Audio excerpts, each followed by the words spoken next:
Right. Well, good afternoon, everyone, and welcome to the weekly seminar series of the Dahdaleh Institute for Global Health Research.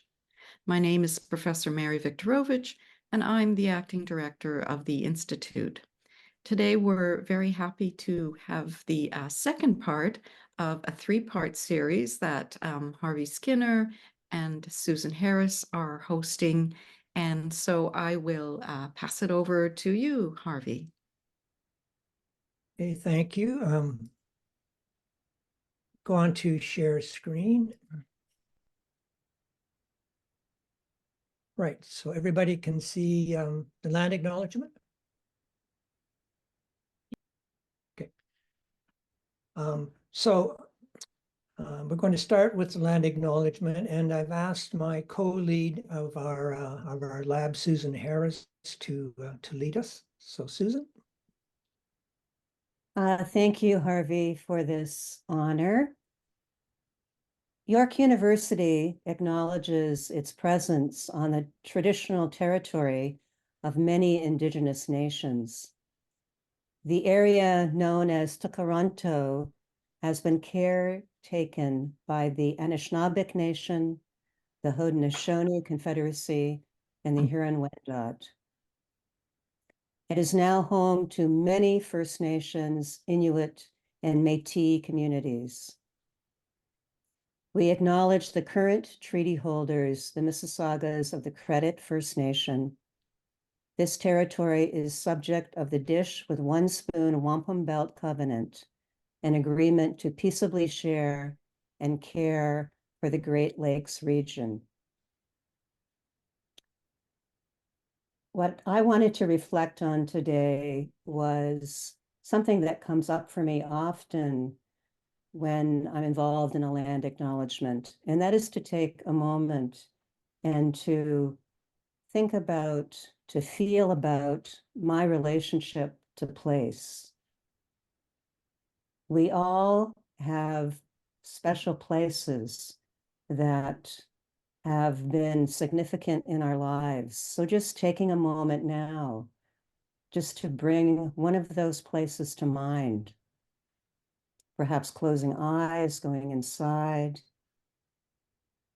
and just remembering, what does it really mean to have relationship with place?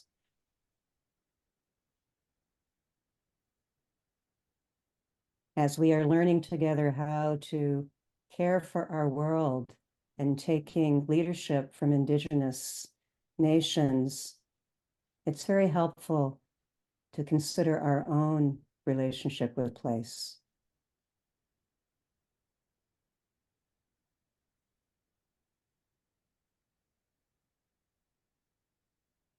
Thank you, Harvey.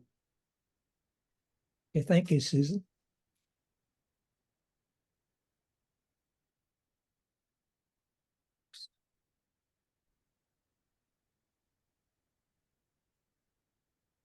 Well, this series is sponsored by our Wellness Impact Lab, and our vision is very clear and compelling. It's healing ourselves, healing others, healing our world. So that's what we're about. And in particular, a major concern or focus is the planet is climate distress, and climate action. So that really underpins the three-part series that we have organized. It's nice to show the faces of our core team. So you can see Susan and I as the co-leads. We have two amazing interns, research interns, Shamim Samadi and Laura Rosa. And last week, we have two our community fellows. Jennifer led the first session, and she will do our third session coming up. And Sara, I will introduce in a moment, is leading today. Katie is a doctoral student in neuroscience here and part of our lab, and Christy Kostian is a adjunct faculty, and her particular focus interest is knowledge synthesis. So that's our core team, and just wanted to show our faces.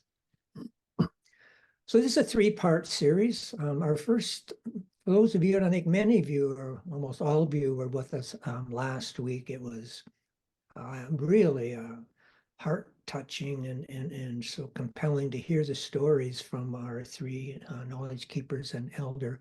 And we have our series today going to be led by Sara, and then next week, Jennifer Carrera will be back leading a session on bridging technology and community. So I encourage you to attend all three. And if you do, it's possible to get a digital certificate. I want to just give you a reminder. This is what it would look like, and you'll have your name on it.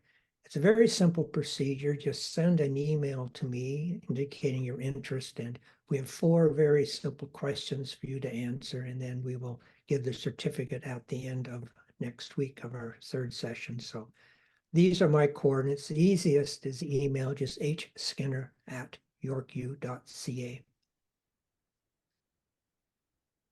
You can't understand the world without telling a story. There isn't any center to the world but a story. Our session last week was about storytelling, and today it's going to be another version. Sara is going to be telling her story, and in particular her story in the Canadian North. So it's delighted to introduce Sara Ferwati. She's a community fellow here in our lab here at the Dahdaleh Institute. Her main role is as a community health epidemiologist working for the government of Nunavut. And Sara has extensive experience in the North, and I'm really delighted now to turn it over to Sara. Welcome. Thank you so much, Harvey, for this introduction. I will now share my screen so I could start my presentation. I'm doing my presentation on Prezi, which is the first time I've used this tool, and I'm super excited. So again, thank you all for being here. My name is Sara Ferwati, and in today's presentation, I'm hoping to explore the intersection of climate change and the impact of climate change on mental health. Everybody, even if you haven't directly experienced climate-related disasters, the change of the environment affects all of us, even if its impact isn't apparent. Climate and the environment shapes our lives, our culture, how we feel about ourselves. And so I'm excited to explore these relationships in 2 different contexts, one from my professional experience and one that's a bit more personal to me. Before we begin, and building on Susan's activity of reflection, I'd like to for us to take a moment to do a reflection exercise, which I would invite you to share your answers a little bit later in the presentation. I'd like you to reflect on a moment where you've noticed that your environment has changed, weather patterns, landscape, and I want you to note how it made you feel. Now, this change doesn't necessarily have to be related to climate change and doesn't have to be apparent to you that it's related to climate change. It could be a change in a park, a river, a vegetable garden, a rose bush. Maybe take a minute and hold on to these answers. And if you'd like, you could share them on the chat. But I would invite participants to share them with us a little bit later. So I'll give you a minute maybe to think about this answer. And I will share my answer a little bit later as well.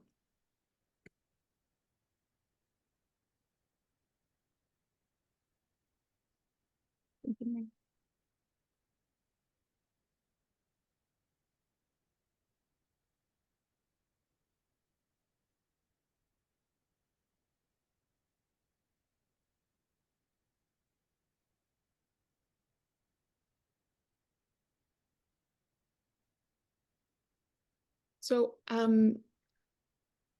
climate change, when it first, I hope if you, you're welcome to continue thinking about this answer, but I'll move on right now. And again, we will revisit some of the answers a little bit later. So as I said, the topic that we're exploring is the impact of climate change on mental health. When climate change first took center stage, international stage, at the Conference of the Parties, or COP, we first prioritized climate mitigation. And now climate mitigation refers to the actions necessary to reduce and prevent greenhouse gas emissions to halt the long-term damage of climate change. And while that's very important, in recent times, we've advocated and moved towards centering and giving equal importance to climate change adaptation, which is understanding how we could respond to the unavoidable consequences of climate change. And part of this recognition is recognizing that climate change exacerbates inequality, systemic injustices, including health disparity, economic disparities. And part of the inequality exacerbation that happens is its impact on mental health.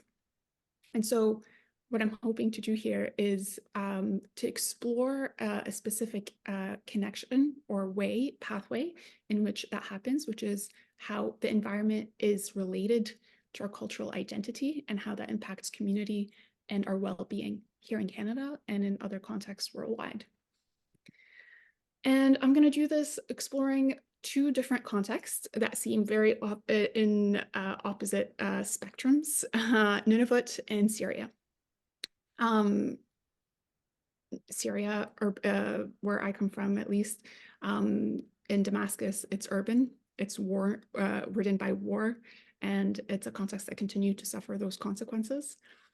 And Nunavut has faced violent colonization and has traditionally been impacted by, or traditionally seen to be impacted by the changes of our environment. So why these two contexts? And why are we exploring these two, or why am I exploring these two contexts today? As I said, I'm a Syrian Canadian, and I'm a mental health epidemiologist working in Nunavut. And this journey and this conversation that we're having today is deeply personal, as it reflects multiple identities and multiple experiences that I have. When I first moved up north, now 4.5 years ago, I really learned and listened to how the environment shapes culture. I would really encourage you to listen to the first part of this session where we had 3 participants, Bernice, Becky, and Michael, talk about their own reflections and their own journey with tradition and the way they feel about their land. And Bernice talked about how reclaiming her traditions helped her heal and helped her deal with some of the consequences of loss and loss due to colonization. So I asked myself, when I learned about these stories from a professional standpoint, how am I shaped by my land and by my home environment? And how can I integrate what I'm learning and what I've heard by how the environment shapes tradition and shapes well-being into my practice as a mental health epidemiologist? But what can I learn about myself? And so I'm doing this presentation in 2 parts. The first part will be looking at Nunavut, looking at the Nuna, or land, and Inuit well-being, the impact of colonization, but also the strength and resilience of communities, and how that could relate to the impact of climate change. And some of the themes I will then extrapolate into a second context, which is Syria, by looking at memories, culture, concepts around loss, and how memory, cultural identity are a form of are important forms of mental health and well-being for Syrians as well.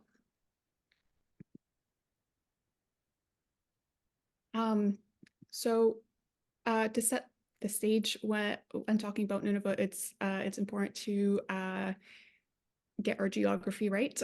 Nunavut is part of Inuit Nunavut, which is referred to as traditional homeland of Inuit in Canada. And Inuit Nunavut spans 4 regions. The first is Nunavut. The second, and also it includes Nunavik, which is part of Quebec, northern Quebec. Nunatsiavut, which is part of Labrador. And Inuit, which is part of Northwest Territories. And these areas share history and culture, a language, but it's also important to note that there are differences even within communities within Nunavut. There are differences linguistically, there's differences in hunting practices, culture. So although we're talking about Nunavut at large and Inuit communities at large, it's important to also keep in mind there are differences. There are differences, and no people is this like.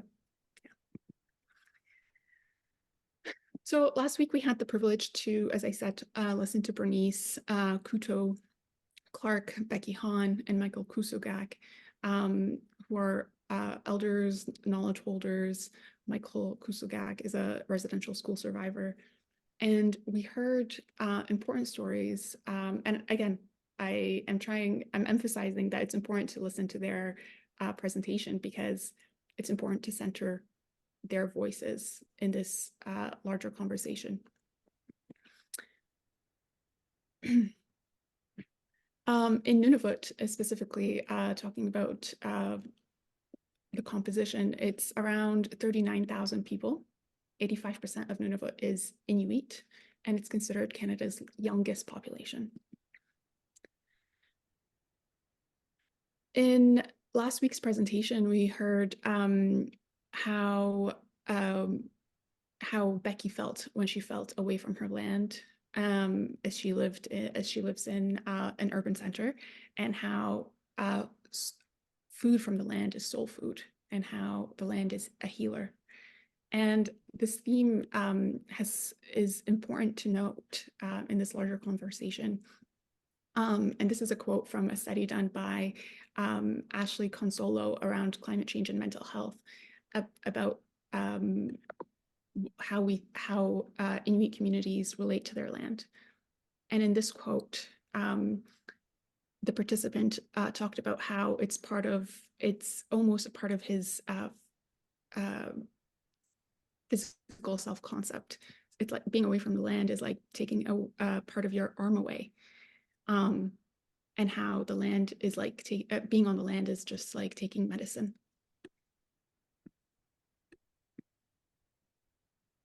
So what we know is that, and what we've heard is that Inuit identity and conception of self and mental wellness is directly and intimately linked to the environment.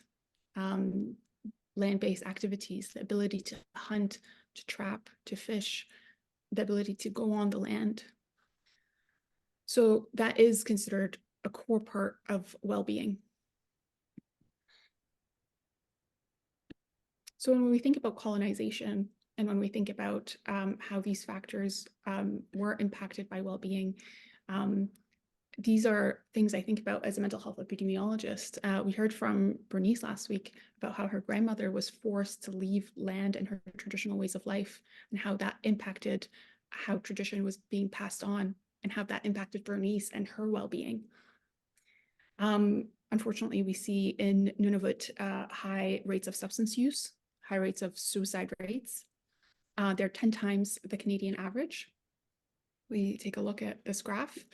The red line represents the Canadian average of suicide, and the gray line represents the total population of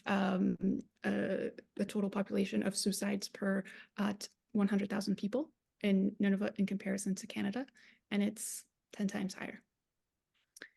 And much of that is attributed to intergenerational trauma, the abuse and the violence and the ongoing violence of colonization.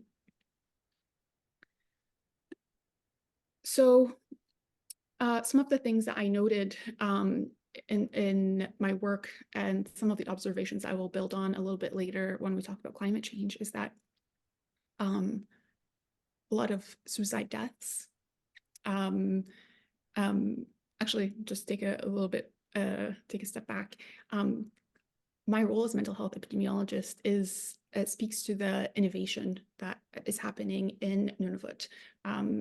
Mental health epidemiologists as roles aren't necessarily found across many governments.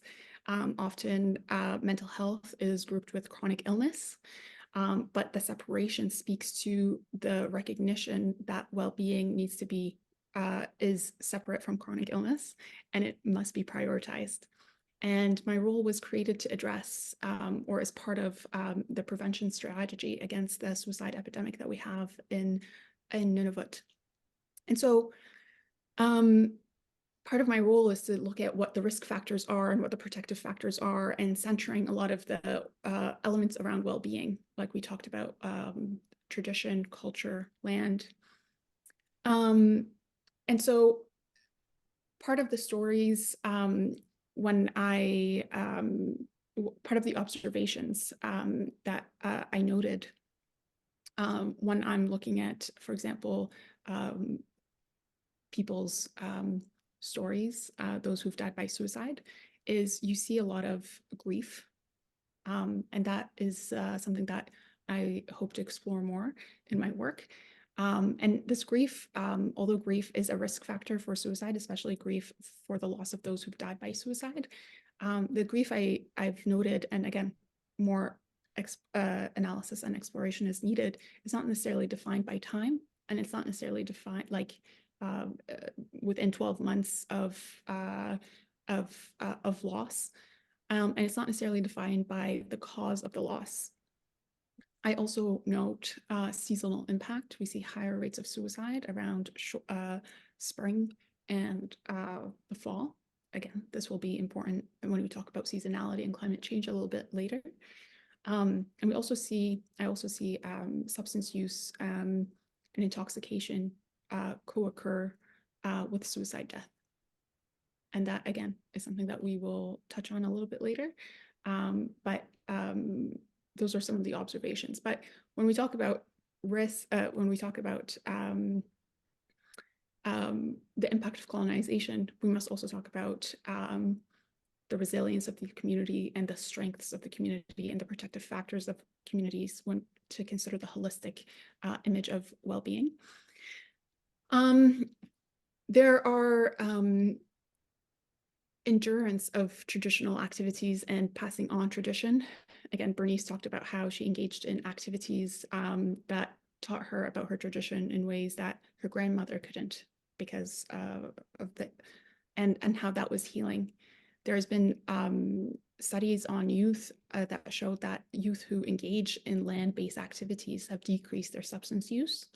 And over 11 studies across Inuit Nunavut that showed that land-based activities, including hunting, fishing, is directly contributes to physical and mental well-being. When I was preparing, so now I want to address the impact of climate change on well-being and some of the factors around colonization and how resilience comes into play. But when I was preparing for this presentation, I was on a Facebook group. It's called Iqaluit Rant and Rave. It's a group where people rant and rave about things around the community. And one person posted, "Global warming is real. Igloo-like hunters can't pass to Iqalusugasuuvik, stuck." And she later talked about how the ice is thin. This is climate change in people's psyche, and it's very present, and people see it. Becky talked about how it's the communities are very much aware of what's happening. And oh, it seems like the arrow is misplaced. But a systematic review that was recently published by Laurence and colleagues in 2022 put the impact of environmental changes in 3 parts. The first, that environmental changes could include thinness of ice, change in wildlife and animal behavior patterns, and unpredictability of weather. And that could then lead to physical and cultural impacts, which include constraint of travel, confined spaces, like you saw in this constraint of travel, like what we are seeing in that Facebook post. Confined spaces, people are more likely to stay indoors. inability to access country food that is described as soul food, decrease of opportunity to transfer traditional knowledge, and then questions around the adaptability of cultural knowledge and the applications of them. And that leads to a number of mental health related outcomes, which include people's concept of self, a disconnection from one's identity and environment. They've seen impact on self-esteem, magnifying of previous traumas.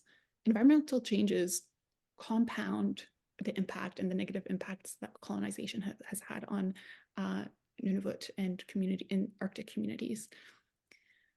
And also there's a constraint of autonomy and freedom when you're not able to travel the way that you know how to, or when you have to stay indoors. It also impacts social and dietary dimensions. So access to food security, increase of food insecurity when many folks depend on hunting and fishing as a way to nourish themselves. It could potentially impact community bonding, especially if you're bonding around food and land-based activities. And ultimately, these cause mental health outcomes, which include there's been increase of chronic stress, depressive reactions due to boredom, grief, increase of anger, and concerns about the future. This is a quote from Shirley Harper and colleagues' paper on climate sensitivities, health priorities in Inuit Nunavut in Canada. And it's a quote from a participant who talked about the changes that they've observed. When you're growing up, you're taught where to go and where not to go because there's bad parts of the ice. And it seems today, or this past winter, you had bad places that are existing where they shouldn't be, where they weren't before. This talks about how this touches on some of the elements of not being able to travel, of trusting your traditional knowledge, and ultimately leading to some of the mental health outcomes that we've touched upon. But I'd like to touch on 3 things that I'm considering, whether in my practice or I'm interested in the future, to look at a little bit more deeply, which is seasonality. The first is seasonality. Seasonality, it's been, like I said, we note that there's increase in suicide rates around specific months of the year. And there's been studies that have shown that there's increase of stress around certain seasonal transitions. And unfortunately, seasonal transitions will only increase in their duration as time goes on. So that can exacerbate potentially stress amongst people. In addition to poor travel conditions, could reduce land access, heightening community stress and anxiety. And so I think although some of this knowledge is qualitative, I think we need more quantitative research to perhaps create predictive models around the consequences and the health burdens of some of this issue. The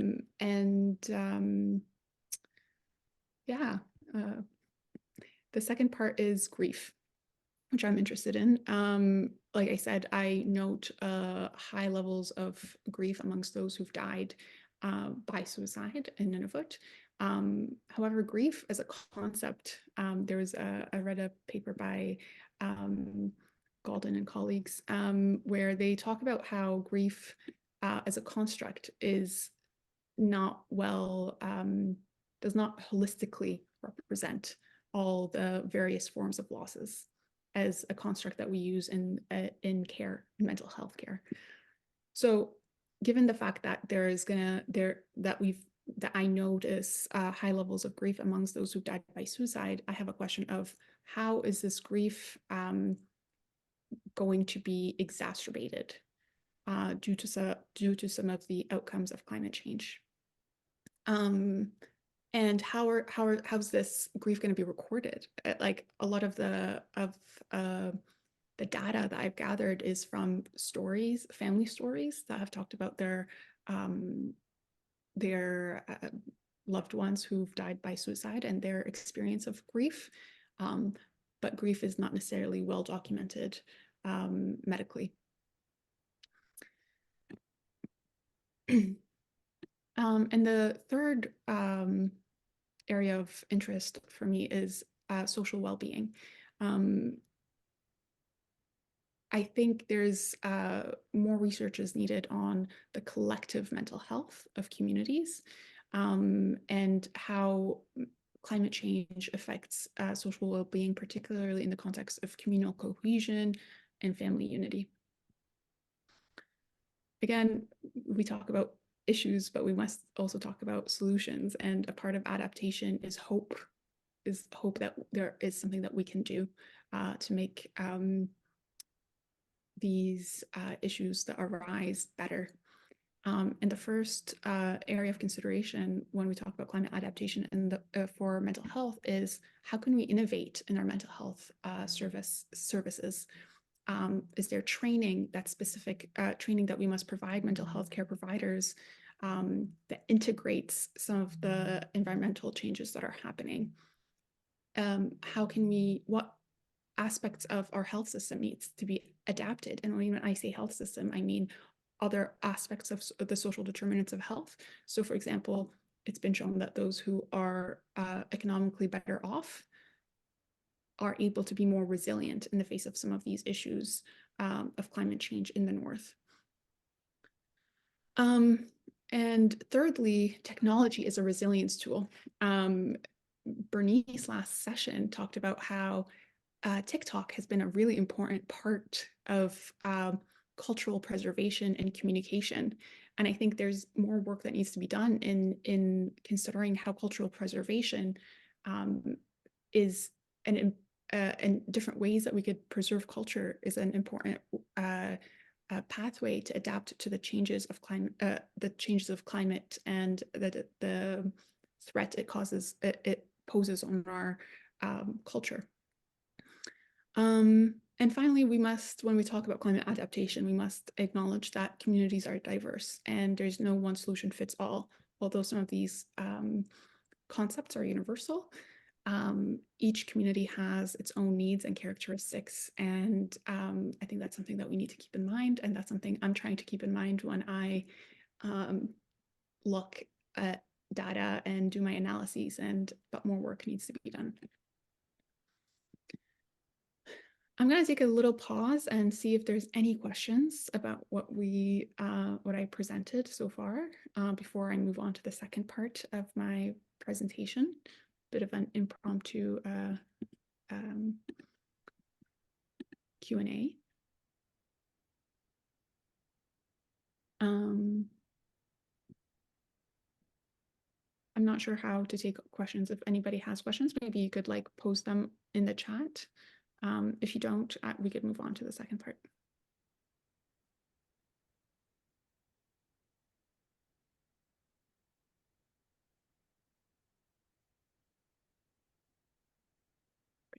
So maybe I'll move on. Oh, there you go. Mohammed, please.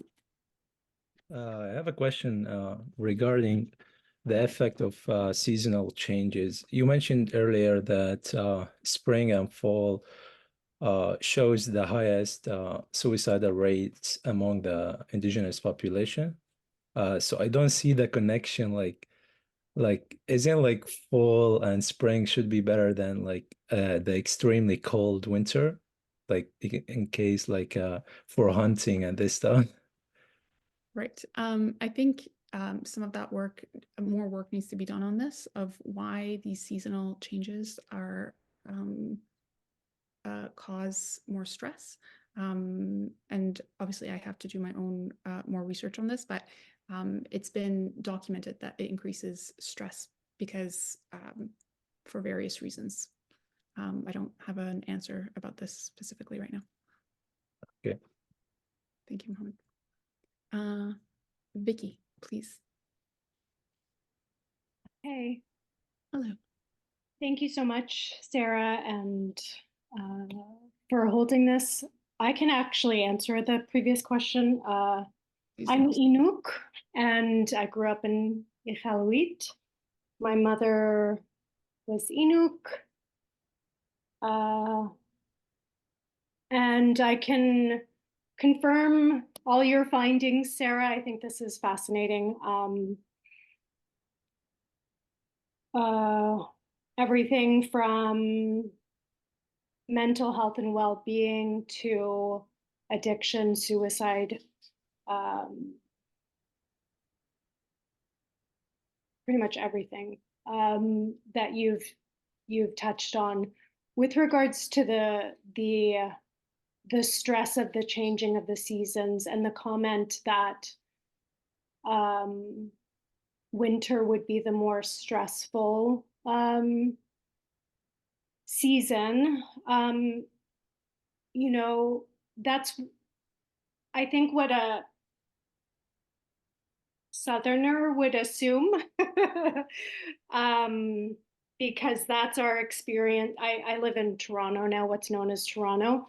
And so here in the South, winter is an inconvenience, but for us Inuit, winter is the height of our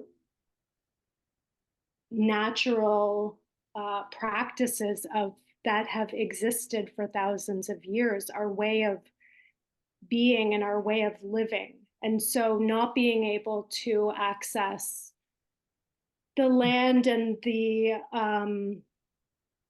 you know, our way of life through hunting, and also, you know, being nourished by not only the experience of the land, of our way of life, but also, you know, the land provides our nourishment. You know, it provides our literal sustenance, right? And so to us, the height, if you will, you know, not only winter, of course, summer provides a beautiful experience as well.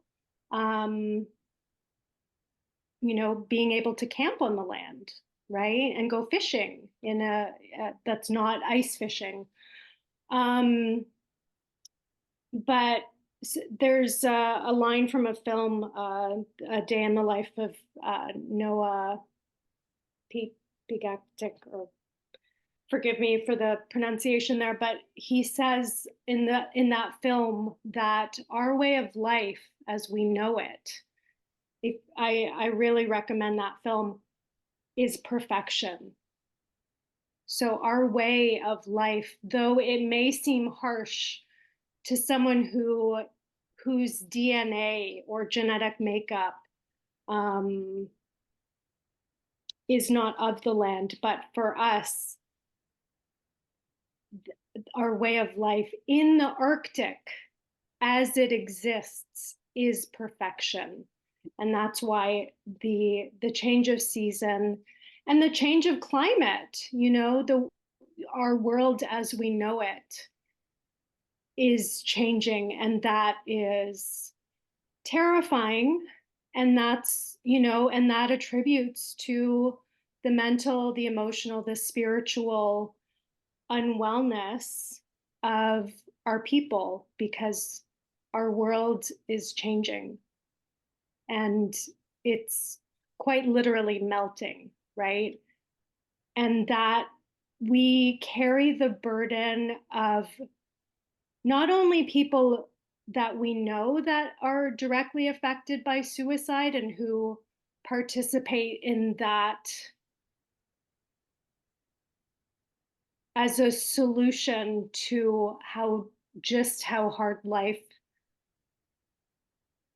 is and can be in a world that was essentially removed from right below our feet. but we carry the burden of those people that, you know, of our parents, of our grandparents, of those that came before us. The weight of grief is immeasurable, kind of like what you said. And, you know, just the fact that it's not something that is considered in our well-being and in our health, is, I mean, it's startling, but I guess, you know, here we are. But I just wanted to just offer some context as, you know, someone who not only lived on the land, you know, but who my whole family has been affected by the violent colonialistic practices. And I, for one, have dedicated my life to sharing our stories, you know, and to educating, because there's so much work to do, you know. So anyways, I just wanted to offer that. I'll put my contact in the comments. Thank you so much, Vicki. That was beautiful, and thank you for sharing. And I'm very happy that you're here with us. And I think your voice is very important. There are a couple of other questions on the chat that I'll try to touch on really quickly. One was by Claudia, and it was, can you talk a bit about the technical solutions, TikTok, etc., and how does this help? So last week, when Bernice talked about how she decided to use TikTok as a way to transmit and communicate and share the knowledge that she holds and the traditional knowledge that she holds about her culture and about the land, and the impact that has on folks who are Inuit, who identify as Inuit, but don't live necessarily in Nunavut, in learning and being exposed to that knowledge, but also the power and the healing power of preservation. And I'll touch a little bit about, when I talk about the Syrian context, about the power of memory and the need for cultural preservation to sustain cultural identity. And like we've seen, there's a link between cultural identity and preservation and well-being. So that's one example. There's other more technical solutions and technologies around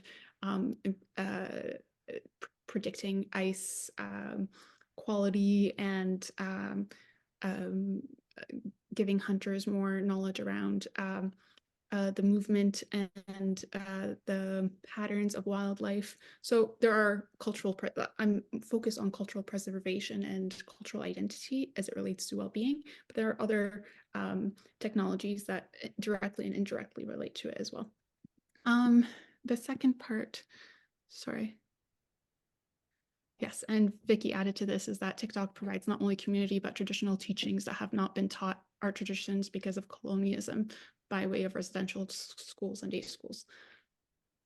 Thanks, Vicki. Sorry, picking through some of these. Daniel asked, can you speak a little bit more about grief as a limited concept and all that encompasses? I mean, that's a very large topic, but I could touch a little bit on some of the learnings I've been doing. Again, I'm a mental health epidemiologist. I still have a lot to learn. And in this session, by no means do I mean to position myself as a subject matter expert, rather than just a facilitator and of knowledge and an opportunity to create community around this topic. But with regards to grief, is that grief as a concept, and I reference this paper and I'm happy to provide it, but grief as a concept has been, there isn't a measurement tool to measure if somebody's impacted by grief, and it's often grouped with depressive disorders. And often grief is limited to the loss of to bereavement, or it's related to the loss of loved ones, but grief can and should, and we've seen there's evidence that grief encompasses larger losses. And so when I talk about grief as a model and the limitations with suicide specifically, a lot of evidence and around the risk factor of grief around those who've lost people to suicide.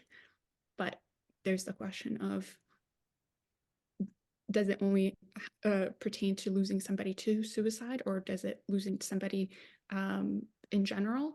And what does that loss mean? Is it losing somebody to substance use? Is it losing somebody to another cause of death? So those are some of the questions I would have, and things that should be investigated more. And there's also ecological grief, losing tradition, losing place, that need to be incorporated. The second question by Mirka, and that will be the last one before I move on, would be, is there empirical evidence that supports the hypothesis that environmental changes cause health impacts such as high stress, suicide, and loss of identity? Yes. Specifically in northern communities, a lot of the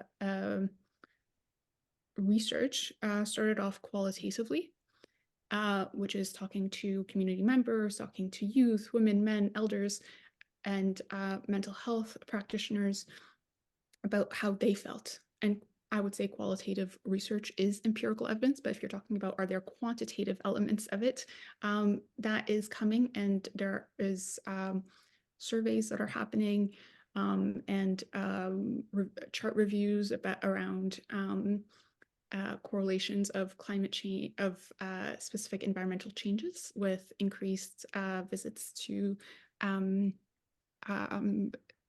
mental health centers. This work is being done by Ashley Harper and Shirley Harper and Ashley Console. Don't want to get people's names wrong. And they're two researchers that are doing a lot of this work in Inuit Nunavut.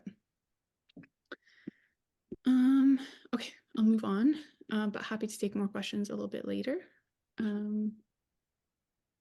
To close this. Okay. So I'd like you to reflect once more about this question. I think in my presentation planning, I was hoping that we could share some of our answers to this question right now as it relates to the second part of my presentation. Maybe folks could share their answers on the chat and I could read them out at the end.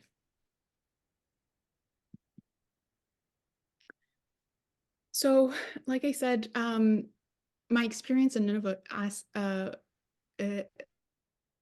and the stories and the knowledge I learned about how the land very much influences one's traditions and identity and how that's related to well-being, I had to ask myself, I reflected a lot on how I felt about what I would consider to be my homeland and how that influenced my sense of identity. And I will share some memories I have and some early feelings of grief and anxiety about the change of that environment.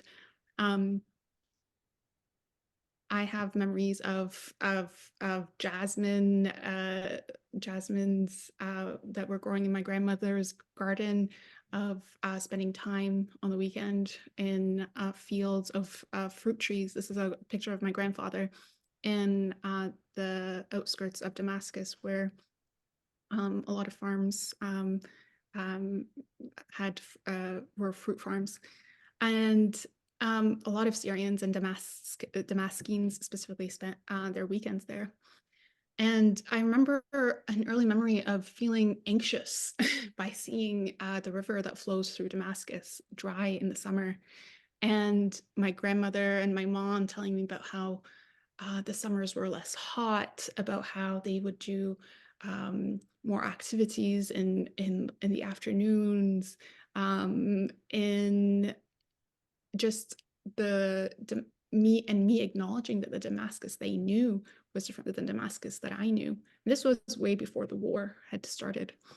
So I had already developed this sense of like grief about the loss of that environment.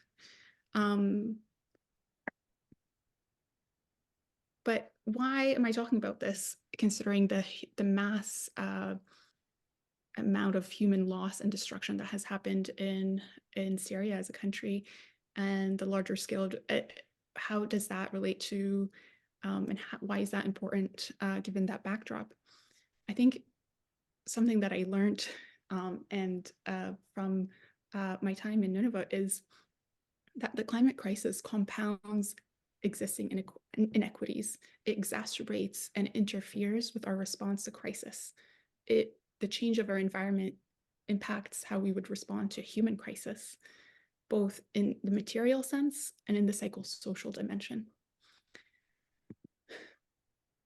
Syria is on the Mediterranean, and the Mediterranean has been acknowledged as a hotspot for global warming. And there's been modeling that demonstrates that because the Mediterranean Sea is getting hotter, there's more drought. And since the 1960s, there's been severe dry spells in the region, specifically in Syria, influencing the economy and agriculture. And it's projected that there'll be continuous drying scenarios that are more severe in the region.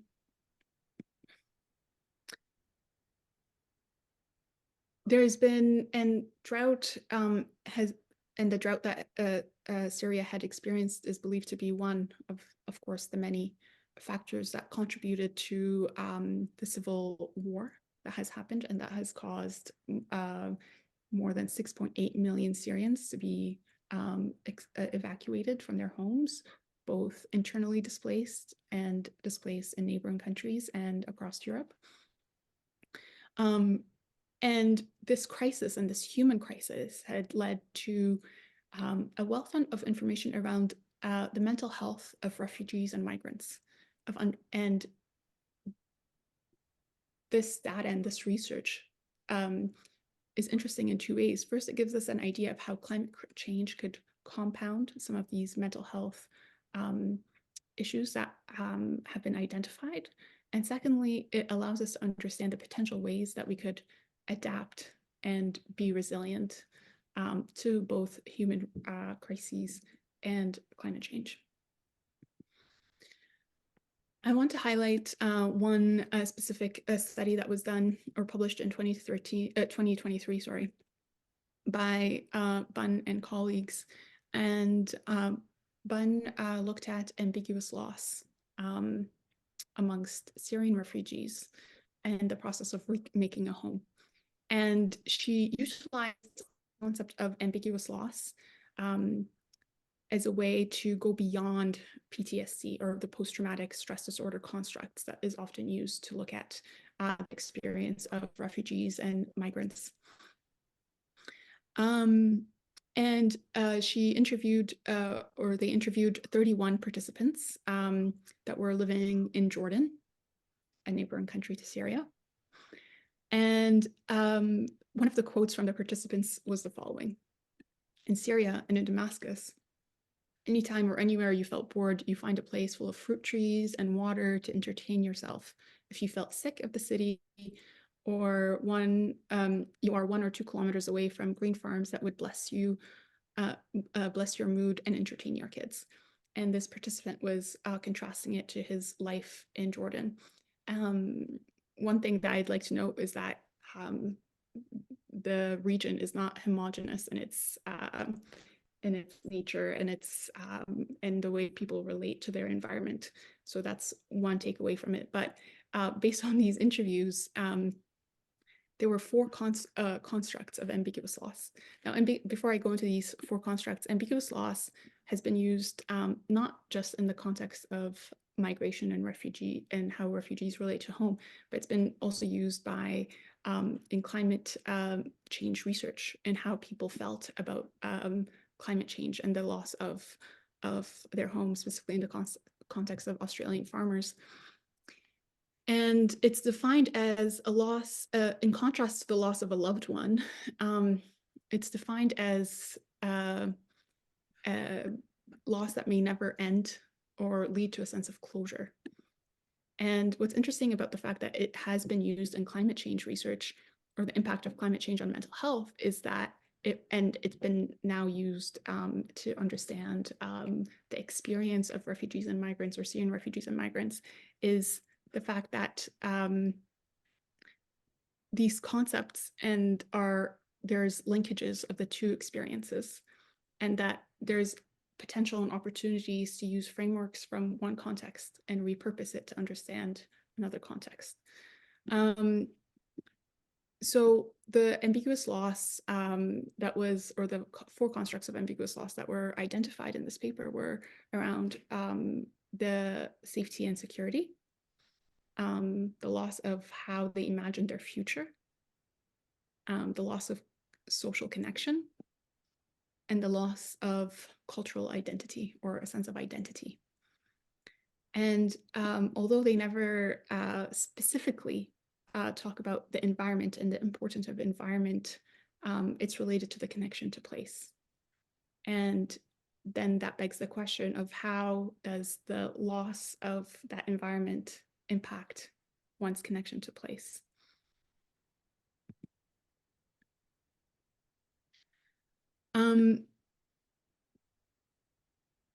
Another concept that's related to this is memory as a foundation to one's identity. And this is when we talk about the importance of cultural preservation and the use of different technologies to preserve culture and tradition and to pass it on, because memory sustains communities, and it allows children to be embedded in their traditions, shaping their identities. And there was a paper written by Elizabeth Gibson around the Syrian crisis and cultural memory, where she argues that where she presents 2 types of culture, material and non-material. Material she defines as art, architecture, heritage, physical pieces of heritage, and non-material is food, practices, celebrations. And her concern in this paper is that the loss of the material culture will then lead to an identity crisis. But then she also talks about how there are ways where that is overcome through the power of memory. And although she only defines material heritage as in the context of built environment or built history, I would argue that landscape and environment is part of material heritage that then informs non-material culture, but that needs more exploration.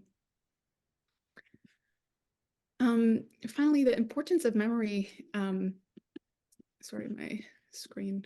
The importance of memory is that as a way of adapting to changes, as a way to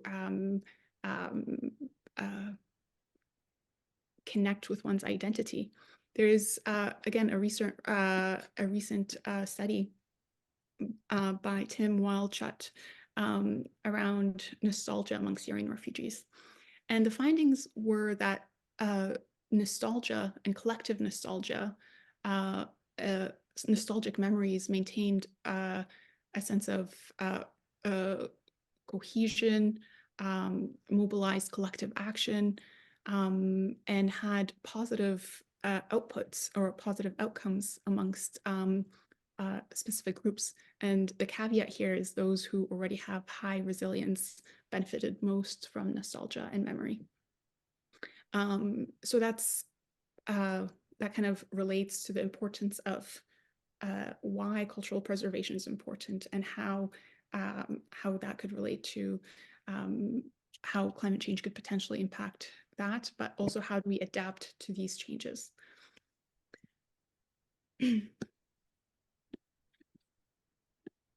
I think for future consideration, certain things that have come up as I've prepared this is that there are universal themes across humanitarian crises, whether it's the climate crisis, civil war, colonization, the need for cultural preservation is highlighted as an important pathway forward for mental health adaptation. I was also reflecting on why there hasn't been research around the impact of environment and the impact of environmental change among Syrians. And it encourages, or it pushes me to ask the question is, do we need to re-examine our Western-centric understanding of specific communities and their relationship to their environment? Do we as researchers project a predisposed assumption about how specific communities relate to their environment? Or perhaps it's not specific communities, perhaps it's urban versus non-urban. And I think more research needs to be done on how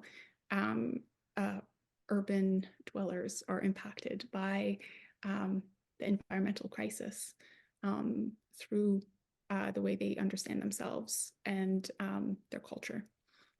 Finally, and the most important part that ties all of this together is that more mental health adaptation interventions are needed, and it should be a health priority, and hopefully down in the future more work around this will happen.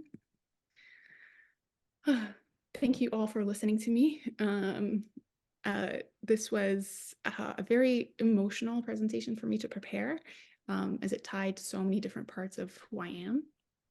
And it was a bit different than what I've often presented. It wasn't, here's our methods, here's our research and our findings, and this is the conclusion. It had more conceptual elements to it. So I hope my wish is that I did justice to the to the communities that I spoke about in this presentation. And please do let me know if you have any thoughts or concerns, and I'll take them to heart. So I'll provide a bit of space to do a bit of a Q&A, but also some reflections based on the first prompt that I provided. I see there's 7 chats.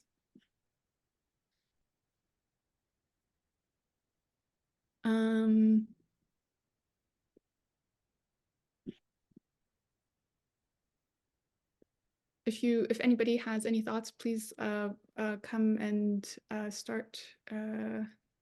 Oh, Catherine shared. My family's been making a skating rink in our backyard for nearly 4 decades. About 5 years ago, we had to invest in a rink liner because it wasn't lasting the season. This year, we've been unable to make a rink. I no longer worry about things might be getting worse. Sorry, but how they are becoming unpredictable. More open water on Georgian Bay during the winter months means an increase in snowfall where I live. Last winter, we had to shovel our roof 3 times so it wouldn't cave in. This year, we haven't had to shovel it once. Sarah, I just wonder if you want to stop share screen and people go on to gallery view, we could then see. Oh, yes, great idea. I'll finally just share my email if anybody, oh, sorry. Oops, just wanted to share my email, but it's not, I have to walk through this presentation again to get there.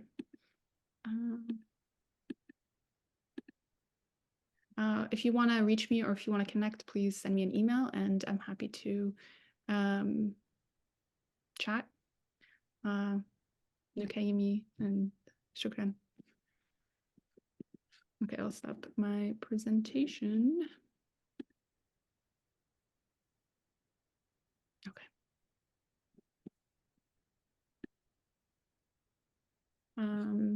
Yeah, if anybody wants to chip in and chat and share their reflections, I think everybody would be appreciative of hearing about them.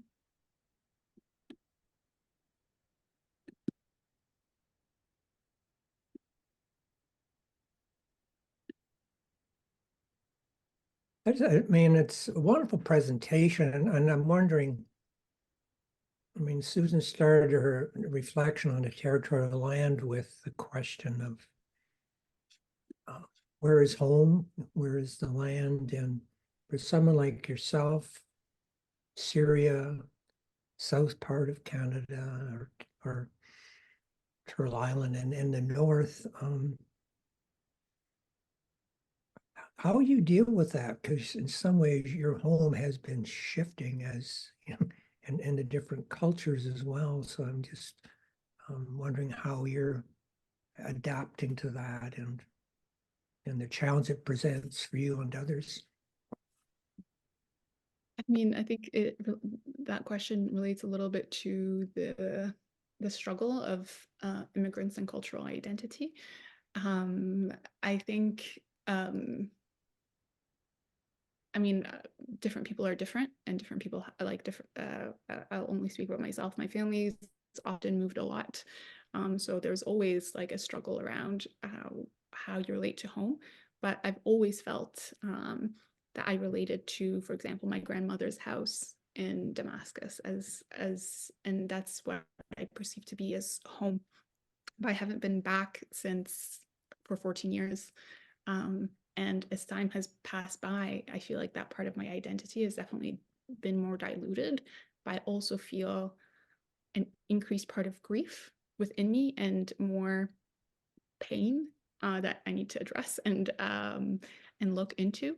But it also, my experience in Nunavut also made me realize that immigrant populations are often separated from Indigenous communities, but there's a lot that we could share and learn from one another and support one another to be better allies as settlers and visitors on these lands. So it's wonderful to have the privilege and experience to move around Canada.